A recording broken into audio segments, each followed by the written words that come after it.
Sí. Estamos con un invitado acá en el piso, un referente de la izquierda en Argentina, un referente político, una persona con muchísima trayectoria. Jorge Altamira, muchas gracias por venir. ¿Qué tal? ¿Cómo están? ¿Cómo estás? ¿Qué tal? ¿Cómo te trata Tucumán? Bien, el clima está fenómeno. Ya veo que va a empeorar. Parece, me intuyo por la... Mantuviste a la gente en suspenso sobre el sábado y domingo. Jorge, viniste a Tucumán particularmente para dar una charla vinculada con el triunfo de Bolsonaro y las perspectivas que esto genera. ¿Nos puedes contar un poco cuál es tu visión sobre esta situación, cómo nos afecta a la Argentina y la región?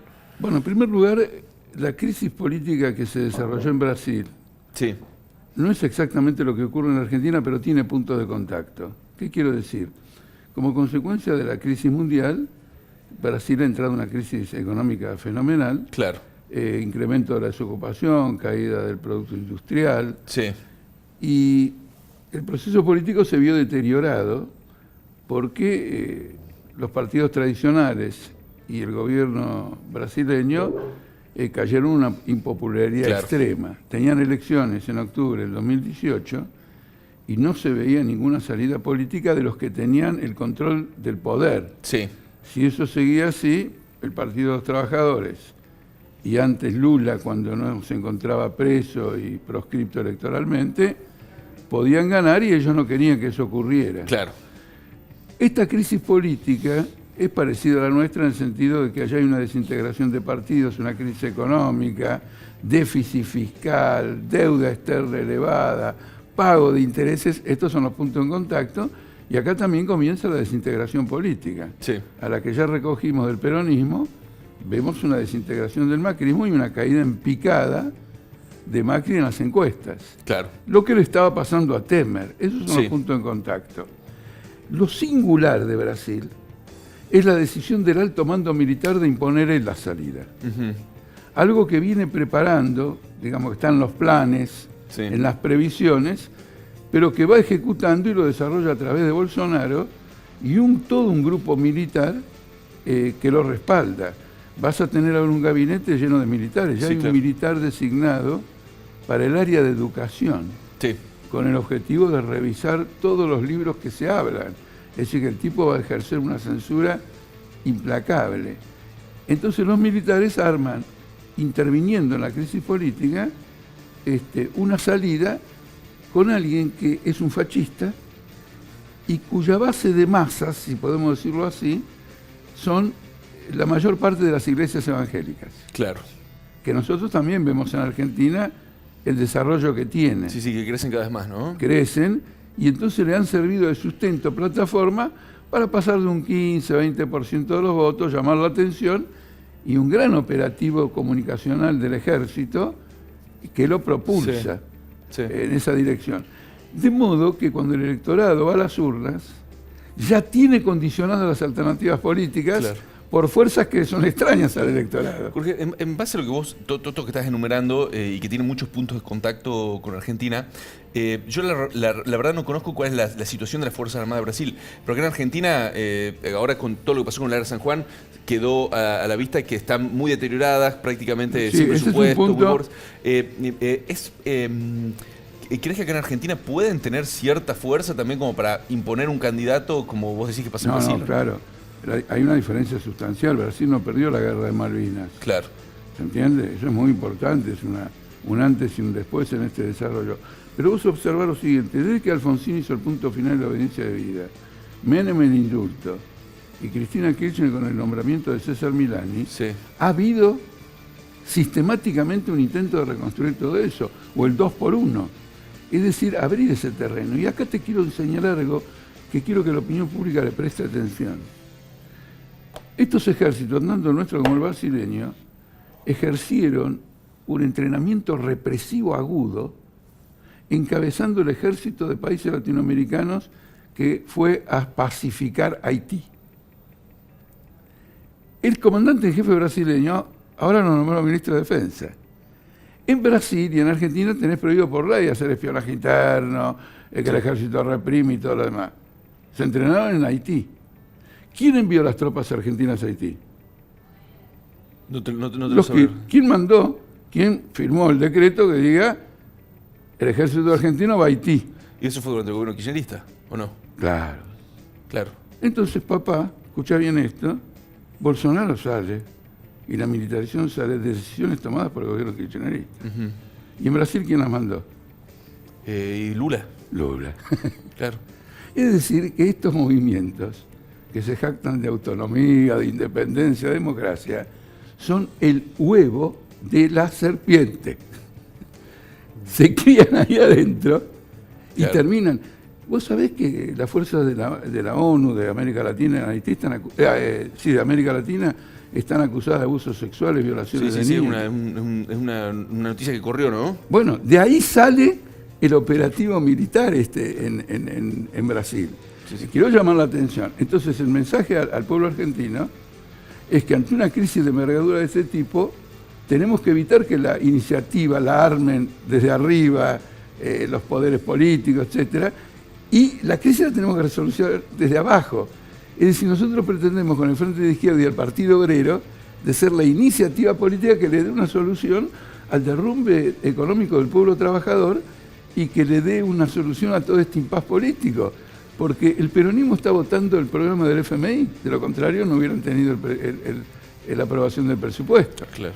Jorge, ¿cuál es la autocrítica que se hace la izquierda en este contexto en el que la mayoría de gobiernos latinoamericanos que estaban cercanos al populismo, ahora están mirando hacia gobiernos de centro-derecha, y por ahí la izquierda no logra salir de ese lugar con pocos votos en general? No, en primer lugar separemos la izquierda PT o la Cámpora de lo que es el Frente de Izquierda. Yo te pregunto por el Frente de Izquierda. Claro, porque tanto en Brasil como en Argentina trazamos una línea divisoria completa. Sí. Nosotros no somos partidarios del acuerdo con Chevron, ni de arreglar con el Club de París, ni entregarle el petróleo a Repsol, ni lo de Lula, que nombró presidente del Banco Central al presidente del Banco de Boston. Claro. Entiendo. Claro, yo me refería a ese sector. Entonces, en un primer punto, reivindicar para nosotros haber previsto y haber señalado anticipadamente que este iba a ser el desemboque de estos gobiernos. Cuando lo hicimos en su momento, ¿cuál era la reacción de mucha gente? Estos son una secta, no les gusta nada, che viejo, una que les caiga bien. Mirá en qué terminó. Entonces, en primer lugar, una reivindicación. La crítica, y la hago sistemáticamente en los medios públicos, yo soy partidario de ventilar todo. Como nosotros queremos la democracia, hay que empezar por transparentar también cómo vos llegás a una decisión. Y no después decirle al pueblo qué decisión tomaste. Es que hay un flirteo, ¿cómo te puedo explicar? Hay una pasividad en presentar a la izquierda como alternativa de poder. Y probablemente porque digan, bueno, sos el 3, 4, 5% de los votos. Pero Bolsonaro era el 0,2. Es decir, en política no son los votos que acumulaste antes, sino la iniciativa que podés tomar en una crisis política la que determina esto. Nosotros en esta crisis política estamos diciendo, mientras Macri siga gobernando con sus cómplices como Mansur, como los diputados peronistas y todo lo demás, van a destruir la Argentina. Jorge, tengo una consulta. Se acerca fin de año, los ánimos siempre se crispan a esta altura del año. Estamos atravesando una situación muy complicada y desde el oficialismo se vienen denunciando desde hace rato que hay algún tipo de acciones o de movimientos que buscan desestabilizar, generar inquietud, alterar un poco más los ánimos, un poco más de lo que están ahora hacia fin de año. ¿Ustedes cómo lo ven desde las bases, desde los lugares donde ustedes se mueven? El gobierno está haciendo una manipulación política, que te quiero decir lo siguiente. Este discurso del gobierno tiene 10.000 años. Desde Egipto, cuando los de abajo protestaban contra la regla, decían, bueno, esto es subversión, desestabilización. ¿Se entiende? Ellos están haciendo dos cosas. En primer lugar, un trabajo de infiltración en las movilizaciones, apareció en la tele infinidad de veces, para crear un desasosiego y todo lo demás. Y en segundo, instalar la idea de que el pueblo no tiene derecho a rebelarse. Que si quiere abrir la boca, espere 2 años cuando se vota. Mientras tanto, si te echan del laburo, te bajan el salario, los edificios escolares se vienen abajo, aguantátelas. Acá vos abrís la boca en octubre de los años impares. Eso es inadmisible. Los regímenes constitucionales no fueron solamente hechos para frenar a la gente, también consagran una serie de derechos y libertades como protestar, manifestar y actuar. Tienen que respetar, obviamente no lo van a hacer, el derecho a la rebelión popular. Si a mí me meten la mano en el bolsillo, me destruyen la posibilidad de desarrollar una familia, mientras una élite empresarial desfila por Comodoro Pi, por chorra colectiva, de los fondos públicos, de las obras públicas, etcétera, etcétera. Y Macri, en lugar de decir subversivos, ustedes están socavando 1000 años de cárcel, están elaborando una ley de amnistía. Y el otro diciendo, sos un arrepentido, y bueno, quedás libre. Es decir, que hay dos medidas acá. 2 pesos, 2 medidas. Si vos sos de la élite empresarial, te podés saquear un país y al final vas a quedar afuera. Como va a quedar afuera ahora el presidente de Odebrecht en Brasil. Pónganle, cuando lo liberen, llámenme, y me cobran esta discusión que tenemos esta mañana. Entonces la indignación es evidente. Frente a esa realidad, vos tenés que apoyar que el pueblo se rebele, claro, que se aumenten los salarios. Este Bolsonaro ya dijo que va a privatizar las jubilaciones. Se va todo el diablo. Sí, sí. Y acá, Macri también quiere aumentar la edad jubilatoria, sacarle la plata al Fondo de Garantía del ANSES, privatizar. Te hago una última pregunta. Estamos hablando de corrupción a nivel político, de políticos y empresarios que desfilan por tribunales. Acá en Tucumán, particularmente, lo que se está viviendo es una guerra entre bandas narcos que están afectando casi todos los barrios de la periferia de Tucumán. Muchos muertos, mucho miedo, mucha inseguridad. Ustedes que militan con mucha gente que vive este tipo de realidades, ¿qué les llega? ¿Qué creen que se puede hacer? ¿Y cómo habría que actuar en este tipo de casos, no? Bueno, por lo mismo que decís vos, de que estamos ahí y todo lo demás, hace años que el tema de la seguridad de los barrios nos conmueve la cabeza.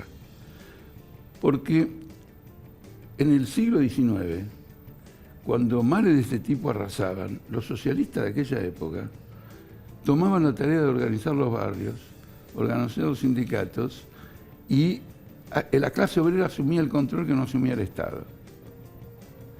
Acá los sindicatos, las organizaciones vinculadas a distintos tipos que son burocráticas, sí, se desentienden de eso. Y en el fondo, el narcotráfico no puede operar si el Estado y la policía no libera el territorio. Claro. Vos tenés acá también de nuevo que el problema es el encargado de resolverlo. Él es el problema. No puede ocurrir de otra manera. Hay una especie de... Te voy a dar un ejemplo concreto. ¿Hay un tipo más represor que Trump?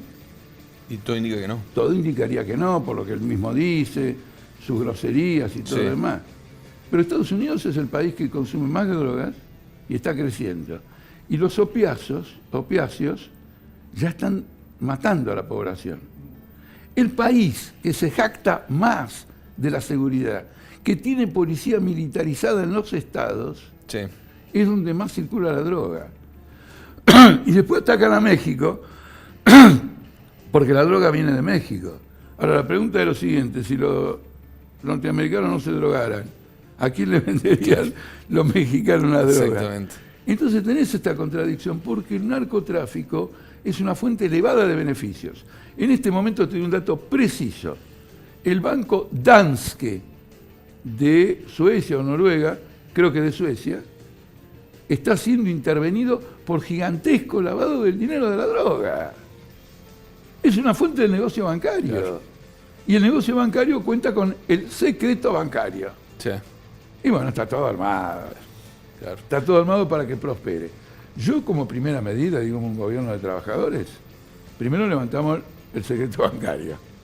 Abrimos todas las cuentas de los bancos y de ahí para abajo arrancamos, siempre tratando de que se organice el pueblo y tome conciencia de este problema. Somos furiosos enemigos de la drogadicción. Mirá lo que te voy a decir, porque te lo voy a decir en forma doctrinaria, esa forma que mucha gente dice, ay, este es un izquierdista, mira cómo habla. Te lo voy a decir adrede de esa manera. La drogadicción es un arma del capital para destruir a la juventud trabajadora. Bien. Jorge, muchísimas gracias. Por favor. Gracias por